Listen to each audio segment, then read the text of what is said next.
This interview is going to reveal possibly a life-saving question for you. It's an interview with an investigative journalist that's basing the book Pharma on over 300 pages of references, medical research, and the history of pharmaceutical companies. Now, I've always believed the quality of your questions will equal the quality of your life. And if you're trying to lead a natural lifestyle, a wellness-based lifestyle, not one in the sick care system, then you're going to love this interview. And in fact, if you do love it, throw some comments down below. And remember to hit the subscribe button. And there's a little bell. If you click the bell when you subscribe, you'll get notifications. Because this is a short portion of a 90-minute interview that I'd be happy to release if you leave some comments down below. Gerald Posner is brilliant. He's written over a dozen books, and this particular topic on Big Pharma and their checkered past could really save your life. So if you're taking medications or you're about to take medications, please ask your doctor some pointed questions. Use the intelligence and the high IQ that your medical doctor has, and let's see if there's a way to possibly avoid synthetic drugs or do it in a smarter way.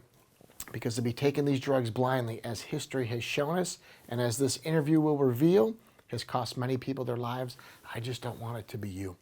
This is a short interview of a longer portion. We can reveal more as we go through it, but let me know if you enjoy this one with some comments down below. This is a classic. The book is Pharma. The author is Gerald Posner. There's over $3 billion, but when you've got to give away 10% of your profits and you keep 90%, it's the cost of doing business. Absolutely. And this happens time and again because you know what? People open up the newspapers, they go online, they see something on social media, they grab an article and it says that a drug company just paid $1.5 billion in fines or that, or as you said, they pay a fee that looks off the charts on Avandia, but then they don't realize what the profits were that drug company was taking in. And that's really the difference. And one of the things that I find here is that the pushback has been this. So COVID has also given the drug companies a way to try to deflect the focus from profits. When they asked before on swine flu for reasonable profits, by the way, their description or their interpretation of what reasonable is quite different than what you and I might think reasonable is. Yeah. But they're now saying, I read a piece the other day, I got a letter about to be published in the New York Times in opposition to this. One of their columnists, Brett Stevens, wrote a piece in which he said there are no atheists in foxholes, which is the old line you used to hear about people in war. And there should be no big pharma haters during a pandemic. Oh, please go off on this because, and I wasn't, you shot me a text on this and I didn't know if I should bring it up, but that's pissed me off the last 2 days that you would get a message like this. So please talk about this. Let me tell you, I have run into, after 13 books, I've done a series of national television shows in the past, and I go back to those same producers. They will be unnamed here in addition to this, and they say to me, Posner, you've got the wrong message right now. We're in the middle of the pandemic. People are looking at pharma for bringing the solutions. No one wants to hear about the fact that they made price gouging down the road. Talk about that later, but don't bring it up now. No one wants to hear, the bad news. And what's interesting is that's why, if we don't keep an eye on them now, that's why they have all the leverage at the end. That's why they were able to say to the government on swine flu, by the way, we have the 100 million doses. We're not going to release them to you unless you agree to this. Because nobody thought of negotiating it beforehand. And the idea that you can't criticize pharma, if you do, you're a basher or a hater. Something's wrong with it. Right. That's the ultimate marketing from the pharmaceutical people to say, guess what? Give us a free pass. We know, we'll come through for you. Now, I have to tell you, based upon having spent 5 years in looking at this and writing this book, I know also you're not going to do it unless somebody keeps an eye on you. And some of the example of that, and you know this, Brad, is the first emergency funding done by the federal government on COVID, $8.3 billion. But it's Democrats and Republicans came together and rushed it through, $3 billion for pharma research. And what does Gilead do shortly afterwards? It takes remdesivir, which is one of its drugs that it's had around for a while that may be an early treatment, and it puts it under a classification called orphan drug status. Many people may not know that, but it's a little known part of the law that's really meant for rare genetic disorders. And if it's under 200,000 patients, you can get all types of tax subsidies and credits and an extra patent for sales. It doesn't matter if the market later grows bigger than that. That's what all the AIDS drugs did. They gamed the system. Gilead immediately tried to do that. They had to take it back after 5 days because there were howls of protest from me and a lot of other people. But it goes to prove to me that if you don't keep an eye on them, if you say, oh, no haters for big pharma during a pandemic, they're just going to come and rob the bank. So we've got this pandemic big problem. big opportunity for the drug companies to be profitable. The government paves the way for once the Democrats and Republicans come together. And now we're not supposed to criticize them, how they get there, what they do, rush it through, compress studies, no double-blind, peer-reviewed research. We're going to take, guinea pigs right from the start. You see the governor of New York step up and say, make New York the laboratory. It's mind-boggling to me. I go, don't people understand this is the history? This is the perfect storm for them to just come in and I'm not against their profits. Go for it. Turn a profit and define reasonable however you want. It's the loss of lives that I know has kept you up at night for 5 years writing this book. It's the loss of lives that I go, these aren't statistics. These are people that have families, and these are lives destroyed beyond the statistics on the paper. Make your profit. If you can do us a world of good, great. But there is a very checkered history here of doing testing in third world countries on children, working in collusion with the government, having protection from the government, having no consequences. If there's no consequences, there's never going to be a behavioral change. You're so right. And let me tell you, it's very interesting when you say is testing it forget about testing it in Africa, testing it on us, meaning this. Right. There's chapter after chapter in here. There's a chapter called Targeting Women, about how in the 1960s, with Hoffman LaRoche's Librium and then Valium. Valium was the number one selling drug in the world for 15 years running, from 63 to 78. That is a record that's never been broken. It's in the record book still. And Arthur Sackler, and that name may sound familiar to some of your listeners, the Sackler family, who later, many years later in the 90s, had Purdue Pharma and came up with OxyContin. Arthur was the oldest of three psychiatrist brothers, had an advertising firm. He took those drugs and he made them into the industry's first 100 million and first billion-dollar sellers. And he did that in large part by targeting women who were 65 to 70% of the patients at a time when men were 95% of the doctors. And they relied on an experiment called the executive monkey experiments that the Army had done, taxpayer expense. I love when we spend money on these things. Monkeys were strapped into a machinery and electric jolts were delivered to their feet. And then they were locked in, they couldn't move, but they could move their hands. And one of the monkeys had a lever next to it, in which it could operate the lever and stop the shock being delivered to both of them. So monkeys are pretty smart, and very quickly it learns if it operates that lever, the shock doesn't get delivered. When those monkeys would die, and they did this experiment hundreds of times, they would do autopsies, and they found out that the monkey who operated the lever, the so-called executive monkey, had ulcers, arterial cirrhosis, damage to the liver, all types of problems that were caused by the stress of having to operate that, they concluded. The other monkey, the non-executive monkey, was relatively benign inside. So Sackler and the people who sold all of the anti-anxiety and depression medication said, okay, the executive monkey, that's men. They're under the great pressure of going out. They're the breadwinners. They have to look like they're strong for the rest of the world. We sell them Valium because it will make them better at work. And we sell women Valium because they're neurotic and just hysterical and they need to be better at housework. I've got ads showing women vacuuming faster with Adderall. It's unbelievable. In 1960, when Cyril comes out with the oral contraceptive, a great breakthrough that gives women control over their reproductive rights, they hide for 15 years the evidence that they have an increasing death rate from blood clots because the estrogen levels are so high, until that's finally exposed at the cost of thousands of women. And the same thing with Premarin, which happened to be pregnant mare's urine, which was picked up by Wyeth and put out as a hormone drug and sold to women in the 60s so they could pass through menopause and still keep their sexuality, femininity, and youth. They knew that those numbers being reported back for cancers, breast cancer, uterine cancer, were off the charts. They kept them secret. They continue to sell it. So it's not just about making money, but there are incidents in here in which some people will know it, others won't. It will be news to you, but you read it and you say they put lives at risk and they knew they were doing it. People have to read this book. And the particular audience we're speaking to, I think they've already got a vested interest.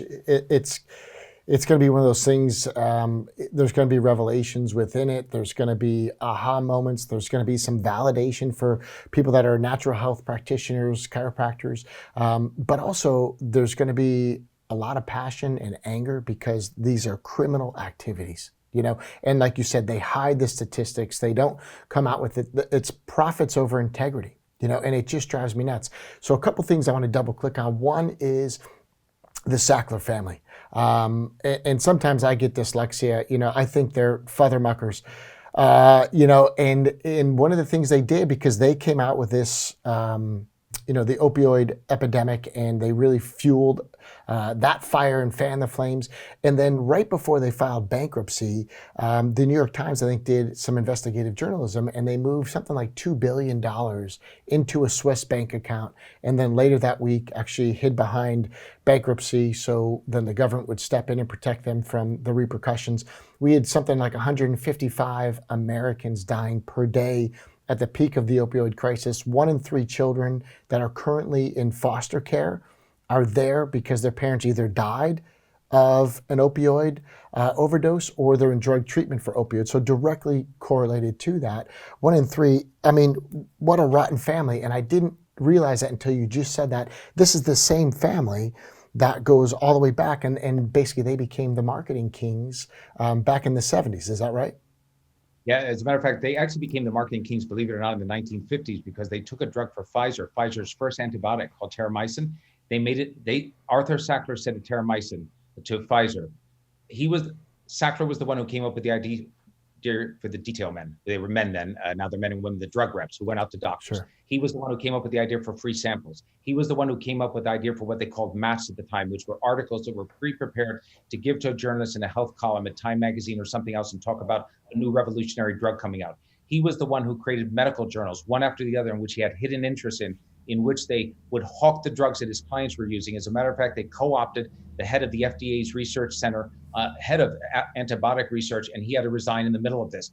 And what I found out about the Sacklers before OxyContin, because when you get to OxyContin grade, what they do with that is you see in their DNA what they're going to do. Because beforehand, what nobody realizes is that that wasn't their first addictive product they put out as an opioid painkiller. The first one they ever put out was a British drug they put out for a woman who was trying to invent hospice, Cicely Saunders, and she did. She was looking for end-of-life pain relief, extended relief for terminal cancer patients, and that was their first drug. You talk about the $1 billion to $2 billion they may have moved out of New York. I uncover and report in this book the fact that all their British operations were run through a company in England that they pretended sold the product to a company they had in Bermuda called Mundi Pharma, World Pharma. And then that company shipped it to the rest of the world. As a result, you pay no taxes on products like that in Bermuda. They paid no taxes for over 20 years. It turns out that was technically legal, but they never shipped the product there. So they've always been finagling. And guess what? There's a Senate investigation that I uncovered in Freedom of Information in which the Senate team says the Sackler empire and talks about the companies they own. And the date on that is 1962. 44 years before OxyContin was even invented. And I found out that they were members of the American Communist Party at points. They were investigated by the FBI for 20 years. These were guys who were at the forefront of both politics, drugs, advertising. They created a small mini empire for themselves. I tracked down dozens of companies they had secret interest in, including IMS, one of the biggest data collection firms for prescriptions in the world. They were part owners of that early on. So the Sacklers are much more than the deadly lethal role they played in over-marketing OxyContin. They've been players for decades. Jeez. I mean, just a couple bullet points on that. Back in the 60s, the first family to come up with the marketing idea of free samples. So the first one's free, then you're hooked. It's still used in crack cocaine in the cities these days, right? It's like they came up with that. The journal articles, I've always had an issue, according to the British Medical Journal, 86% collusion with drug companies and the journal articles, the inventor of that, the Sackler family. And then going into OxyContin was basically the tip of the iceberg. This has been 5 decades. This is table talk for their family. It's basically how to do it. And then the Bermuda thing, not paying taxes on it. This is crazy. Brett, it is so fantastic because they're very clever marketing guys. Look, even in the book, sometimes it's aside from pharma, I disclose how they get the naming rights, for instance, at the Metropolitan Museum at a bargain price because nobody else was putting up money in the middle of a recession. So they're always capable of figuring out a very good deal. And one of the things that's remarkable, this is a sidelight, they had bought Purdue Pharma, which is a little drug company in the Lower East Side of Manhattan, $20,000 a year in revenue in 1952. They didn't do anything with it for a long time. It had Senecot and a few other natural items with it. One of the items that they bought was betadine later on, this disinfectant. And Arthur Sackler came up with a great idea when the moon launch, Apollo 11, was going to take place in 1969. There had just been a new novel published by Michael Crichton, who was the novelist, and it was called The Andromeda Strain. It was his first novel, and it was about a microbe coming in from outer space, infecting the planet, and we all died. So they were afraid at NASA. Sackler went to the people at NASA and said, guess what? put betadine on that ship, make sure that when the astronauts come back in, they wash themselves in their suits, their outer suits with betadine, then they wash the capsule, and then they wash the rubber dinghy when they get in it. NASA did that. It gave the Sacklers tens of millions of dollars of free advertisement. They were making betadine for pennies on the gallon and selling it to hospitals for dollars. It became a cash cow for them for nearly 20 years. So there are sub stories in this Right. in which they're not killing people like with OxyContin, but they're still sort of right at the edge of what's right and wrong. Absolutely. I mean, the ethics at the very least need to be called into question, but moving that billion into a Swiss bank account and then filing bankruptcy and then again hiding behind the government is crazy. But I mean, that is just, it's unreal. But at the same time, the stuff with NASA, it's like, you know, those are the social influencers. They gain cultural authority with it. I mean, this is like they're gaming the system all the time.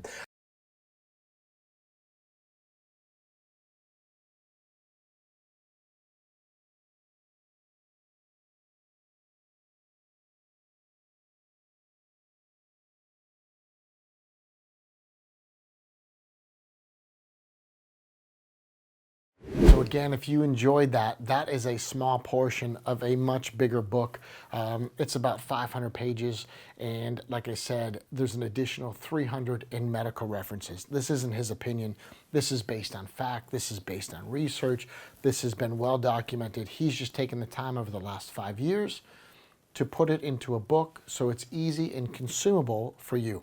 If you're a doctor, a chiropractor, a natural health practitioner, an acupuncturist, or even a medical doctor looking to take a more natural line and approach with your patients, consider getting this book. And remember, if you'd like this, drop some comments down below. If there's some things I can do for you, like reveal the rest of the interview, just let me know. I didn't want to put too much information here, but I wanted to give you a sense of it. He's electric, he's a genius, and I think you should hit the subscribe button as well as the bell because we drop weekly videos that are really moving you towards a wellness lifestyle. In whoever and however I can get the resources to do that, that's what I'm going to do. So Gerald Posner is the author, A Debt of Gratitude for him doing this work, and I hope it helps you and it finds you well.